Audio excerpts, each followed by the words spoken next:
April 16, 1945. A bright spring morning in Germany. If you stood on the road leading out of Weimar, you would witness something strange, a parade. Hundreds of people filled the street. Men in expensive suits and fedora hats, women in fur coats, lipstick, and high heels. They were chatting, smiling, even laughing. They looked like they were on their way to a garden party or the opera. They were the elite of Weimar, the wealthy, the educated, the cultural aristocracy of Germany. But this wasn't a celebration. It was a march at gunpoint. On both sides stood American soldiers, grim-faced, covered in dirt, fingers resting on the triggers of their M1 Garands. These soldiers weren't smiling. They were escorting these high-class citizens up a hill known as the Ettersberg, 5 miles away, toward a place the locals claimed to know nothing about. A place called Buchenwald. As they marched, the citizens complained. "Why are we doing this? This is an outrage. My shoes are getting dusty." They believed it was a propaganda stunt. They thought the Americans were exaggerating. They saw themselves as innocent. But General George S. Patton saw things differently. 2 days earlier, he had visited the camp. He had seen the ovens. He had seen the SS zoo built for amusement while prisoners starved. And he realized that the innocence of Weimar was a lie. Patton wanted to destroy that illusion. He wanted to take the most sophisticated people in Germany and force them to confront the raw horror of their own history. They said they didn't know? Fine, Patton thought. Let's take them on a tour. This was the parade of shame. The moment the cultural capital of Germany became the neighbor of hell, and the smiles vanished from the faces of the German elite forever. To understand the horror of Buchenwald, one must first understand the beauty of Weimar. It wasn't just another German city. It was the soul of Germany. The city of Goethe, the city of Schiller, the birthplace of the Bauhaus movement. A city of libraries, theaters, and parks. Its citizens prided themselves on being civilized. They listened to Beethoven, read philosophy, and saw themselves as the pinnacle of European culture. Yet only 5 miles away, along a scenic tree-lined road, stood a factory of death. The Buchenwald Concentration Camp had been established in 1937. For 8 years it operated openly under the noses of Weimar's elite. SS officers lived in comfortable suburban homes. Their wives shopped in Weimar's boutiques. They attended the same concerts. The smoke from the crematorium drifted over the city, its ashes settling on their window sills. When American forces arrived, the citizens of Weimar all repeated the same 4 words: "Wir haben nichts gewusst." We knew nothing. They claimed the smoke came from a factory, and that the emaciated men on the railroad were volunteers. They lived in a bubble of denial until April 11, 1945, when the bubble burst. The U.S. Third Army arrived. As Patton's tanks rolled in, the SS fled, and surviving prisoners seized control. Patton arrived 2 days later. He thought he had seen everything at Ohrdruf. He was wrong. Buchenwald was enormous. 20,000 prisoners were still there, living skeletons, men weighing 60 pounds, children who had forgotten how to smile. Patton walked through the gates and saw bodies stacked like firewood, hundreds of them, naked, yellow-skinned, eyes open.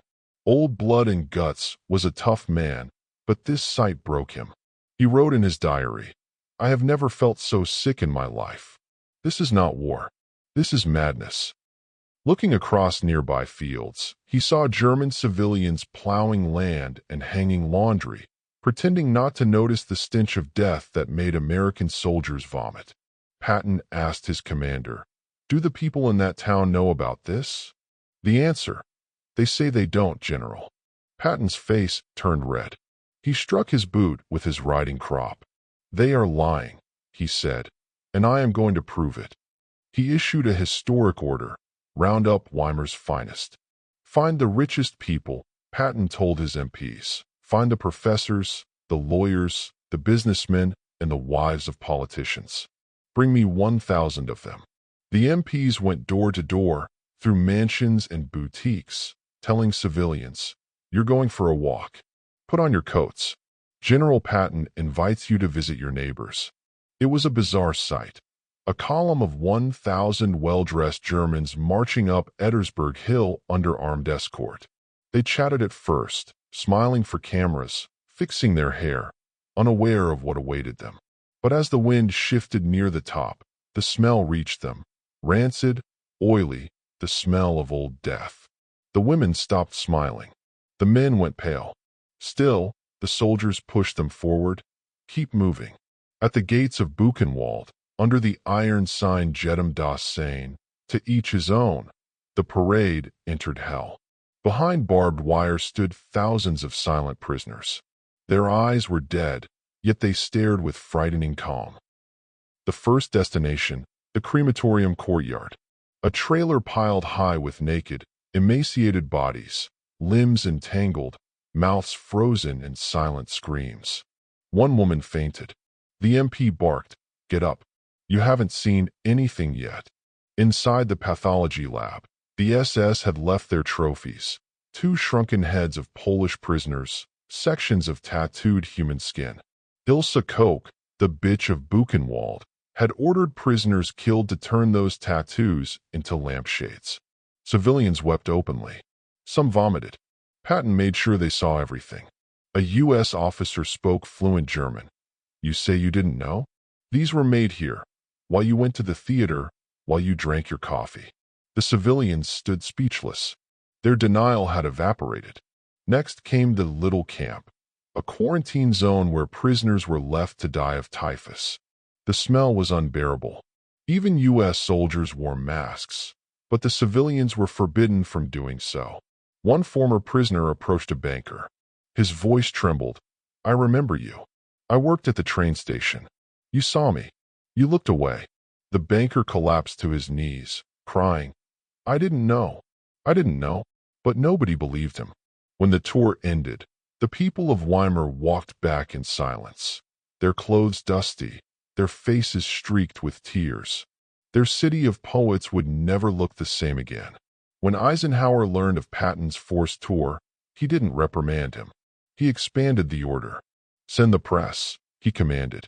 "Send congressmen, send parliament members, send newspaper editors."